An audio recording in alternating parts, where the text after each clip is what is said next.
Hey everybody, HEWBRIS here. Today we're going to be going over the basics of territory war. It's been a topic that I've been wanting to cover for a very, very long time, and I've finally gotten around to actually getting down to the brass tacks of it. So this will be the first of 3 episodes in a series. This will be covering the basics. Every territory war coordinator, guild leader, officer should know all of this stuff. This should be very, very basic stuff just to get down territory wars for Star Wars Galaxy of Heroes. So let's go ahead and get down into it. Alright, so we're going to take a look at the details real quick. So big things to take away from the details is for banners. Banners. That's how you win in territory wars. For setting a squad, you get 30 banners. For setting a fleet, you get 34 banners.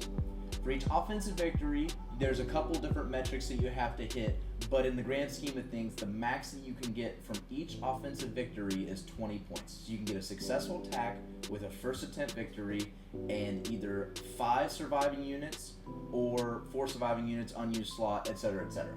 So you can get 20 banners per offensive attack maximum, or you can get anything down to 1 banner.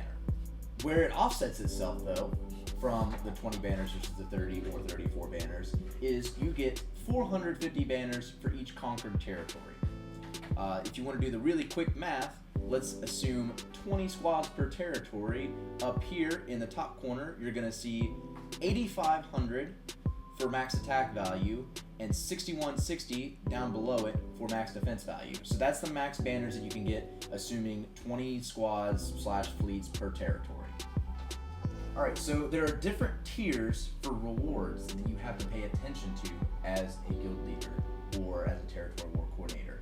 And these different tiers will put you in virtually different brackets. From what we understand, it's based on the number of zetas. So if you go from the 1 zeta per win to the 2 zeta per win, you see a little bit of a bump in difficulty. You have more competitive guilds, and so on and so forth, all the way to 3 zetas.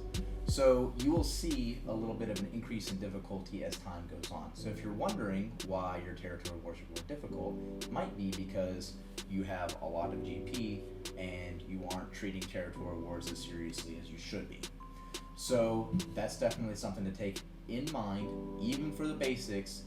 Something to focus on is, hey, by the way, whenever I get into a new bracket, this is when stuff starts getting more serious.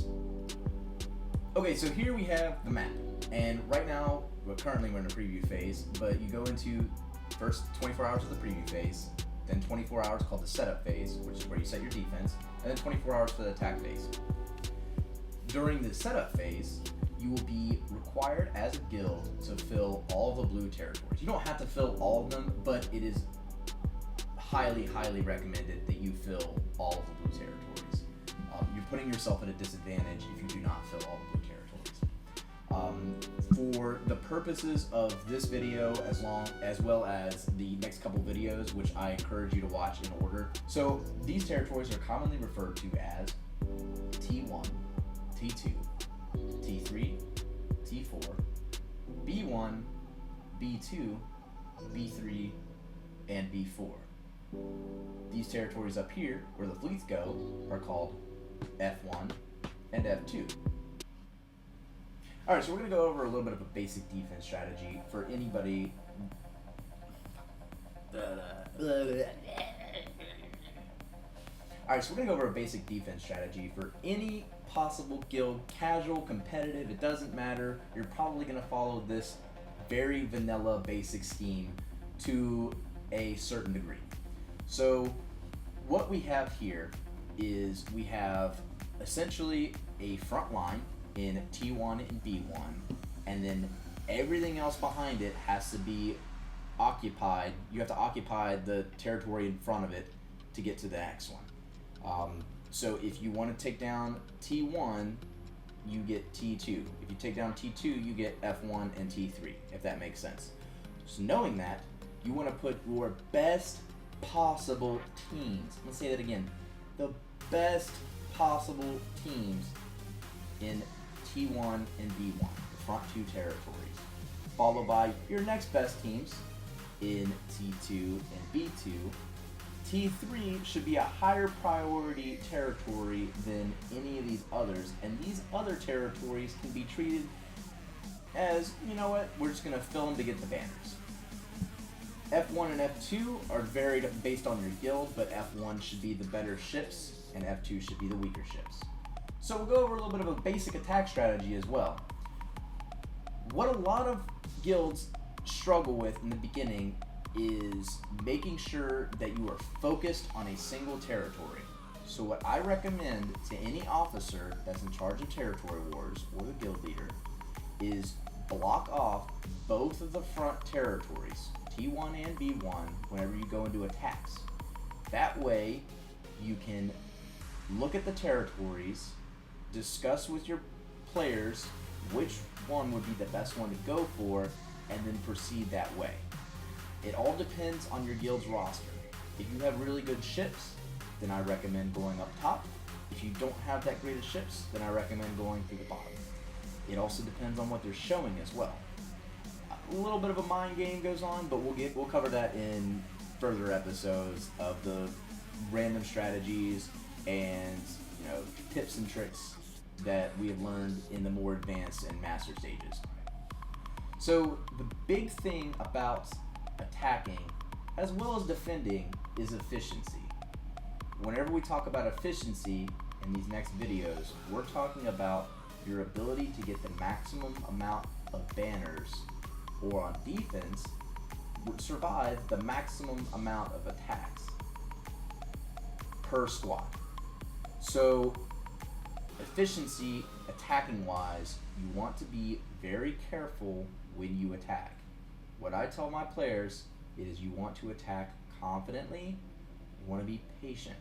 A lot of the times, you'll have everybody get on as soon as territory war starts, and then they'll throw everything they have at the front territories, whether they can take it or not, and then you waste every single team right off the rip in the very first territory, and you don't have anything to show for it. So it's a lot about patience, and it's a lot about attrition. It is a timed event. That is what you're trying to beat the other opponent in the very beginning. Put an asterisk there. In the very beginning. And then the asterisk should say something like higher GP, like the 160 million plus GP guilds, or no, it's like 140. Whatever the 3 Zeta territory is. So 120. So 120 million guilds. So that asterisk that I'm saying, it should be down at the bottom. It should just say 120 million guilds, GP guilds and above. Results may vary. Yeah. Because they're more concerned with efficiency and they're gut up will clear. It's just how it goes. Alright. So to give you a sneak peek of what the next episode is going to be like in the basic class, we're going to be going over a very useful tool on StarWarsGalaxyHeroes.gg or SWGOH.gg called Squad Templates. So if you go into your guild's site, your guild's main site on SWGOH.gg, there should be a button down at the bottom, we should go back, called Squad Templates. And you can put in all of these teams and customize them and make them whatever you want. You can see whoever is available in your guild. This is a very handy tool. We will cover a little bit more as time goes on. But this is very, very handy to figure out how to split your guild's rosters into defense and offense. What a lot of people do in the very beginning is they just put a GP requirement, or galactic power requirement, based on the power of the squad to be placed in each territory, starting with usually 85 to 90,000 GP in the front territories and working their way down to about 40 to 50,000 GP in the back territories. So usually that's how guilds first start out, but as time goes on, and as we'll see in advanced class and master class, that things get a little bit more complicated as time goes on. But it's definitely a great start. Alright everybody, I hope that this video has been very informative, even if you are an experienced territory war coordinator. In future episodes, we will be covering more advanced techniques, practices, and including top of the line meta strategies. that we currently use in our top territory war guilds. Thanks for watching. If you liked the video, please leave a like, subscribe. Appreciate every single one of you. And as always, HEWBRIS out.